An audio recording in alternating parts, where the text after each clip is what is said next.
સુતારામાં જય સોમનાથ જય દ્વારકાધીશ બધાને.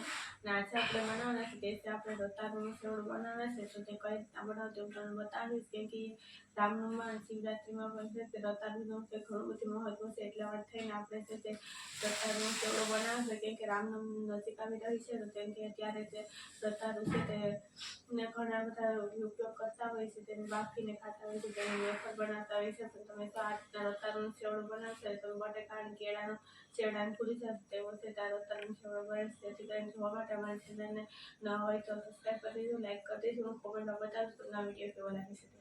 આજે આપણે બનાવવાનું છે તે આપણે રતાળુનો સેવડો બનાવવાનો છે. તે કઈ રીતના બનાવો તે હું તમને બતાવું છું. જેથી કરીને બ્લોગમાં કન્ટિન્યુ રહેજો અને નવા હોય તો ચેનલને સબસ્ક્રાઈબ કરી દેજો, લાઈક કરી દેજો અને કોમેન્ટમાં બતાવજો તમને આ વિડીયો કેવો લાગે છે તે. તેના માટે થઈને મેં અહીં છે તો આ સફેદ રતાળું આવે છે તે મેં લીધા છે. કેમ કે આને સક્કરિયા પણ કહે છે સિટીના લોકો છે તેને.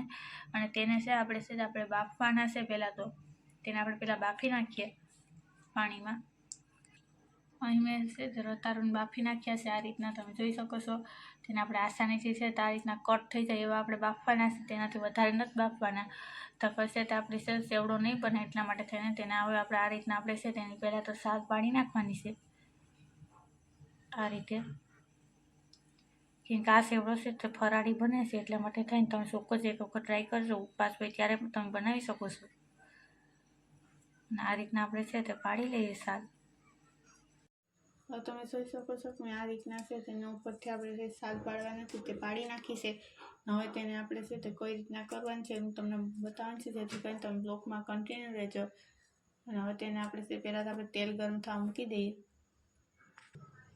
હવે આપણે તેલ ગરમ થવા મૂકી દીધું છે. તેલ ગરમ થાય એટલે તેની અંદર છે તો આપણે આ રીતના આપણે છે તે નાખી દેવાનું છે. સેવડો પાડતો જવાનો છે અને ડાયરેક્ટ સીધો છે તો આપણે તેમાં તેલની અંદર જ નાખી દેવાનો છે આ રીતે.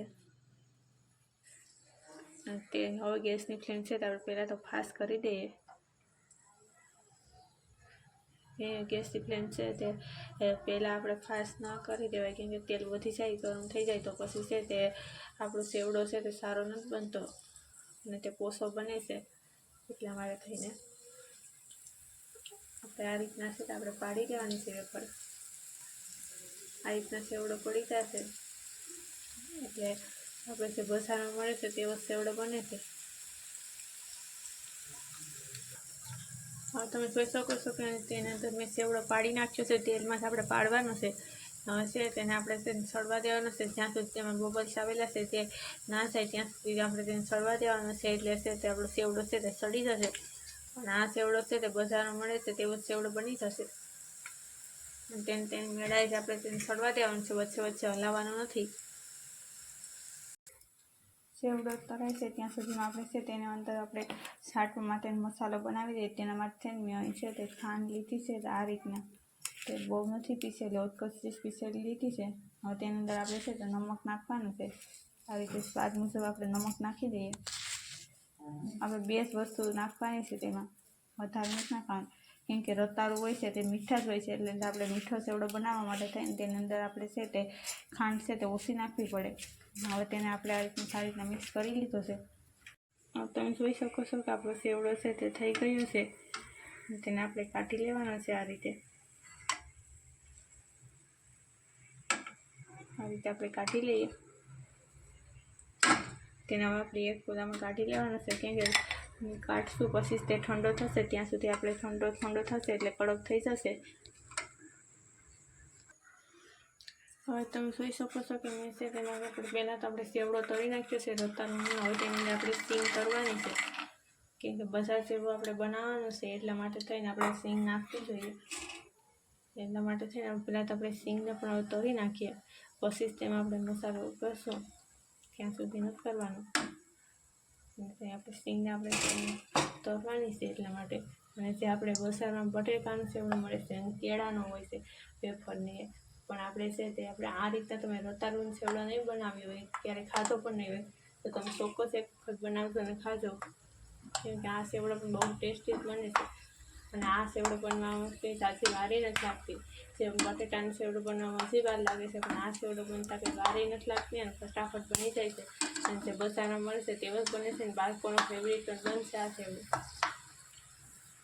ને આ સેવડો ખાવા એટલે તમે બટેકાનો સેવડો છે તેને પણ ભૂલી જશો, કેળાની વેફર છે તેને પણ ભૂલાવી દે તેવો આપણો છે આ સેવડો બને છે, રતાળુનો સેવડો. અને આ સેવડો છે તમે હમણાં રામનવમી પણ નજીક આવી રહી છે ત્યારે પણ તમે બનાવી શકો છો, કેમ કે રામનવમીમાં પણ રતાળું છે તે એમાં જ મહત્ત્વ હોય છે, જે શિવરાત્રિમાં રતાળુનું મહત્ત્વ છે તેટલું જ રામનવમીમાં પણ હોય છે વધારે. એટલા માટે તમે ચોક્કસ એક વખત ટ્રાય કરજો. અને બાળકોને નાસ્તા બોક્સમાં પણ તમે ભરી શકો છો. અને તમે જોઈ શકો છો કે આપણી સિંગ છે તે તરાઈ ગઈ છે, તેને હવે આપણે કાઢી લેવાની છે. તે પણ આપણે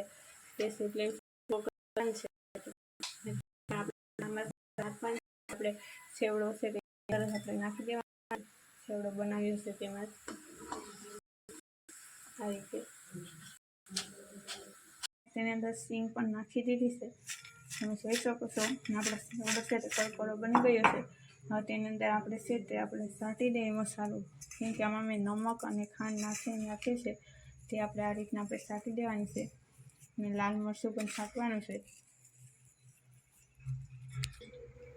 લાલ મરચું છે તે આપણે ઉપરથી જ આમ આ રીતના છાંટવાનું છે, નમક અને ખાંડના ભેગું મિક્સ નથી કરવાનું. અને આ રીતના આપણે મિક્સ કરી લેવાનું છે, લાલ મરચું નાખ્યા બાદ તેને સારી રીતના આ રીતે, જેથી કરીને તે મસાલો છે સારી રીતના મિક્સ થઈ જાય. એટલા માટે થઈને ફરી પાછું આપણે સાંટી દેવાનું છે. જે વસાણા મળે છે તેવો જ આપણે બનાવે છે, એટલા માટે થઈને આપણે છે તે આપણે તરાઈ છે એટલે તાત્કાલિક જ મસાલો કરવાનો છે, એ ખાસ ધ્યાન રાખવું.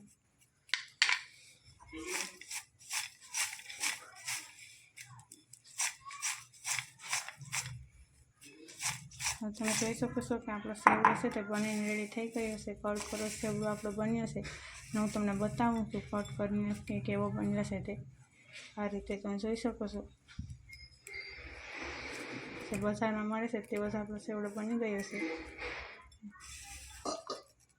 નવા હોય તો અમારી ચેનલને સબસ્ક્રાઈબ કરી દેજો, લાઈક કરી દેજો અને કોમેન્ટમાં બતાવજો તમને આ વિડીયો કેવો લાગ્યો છે.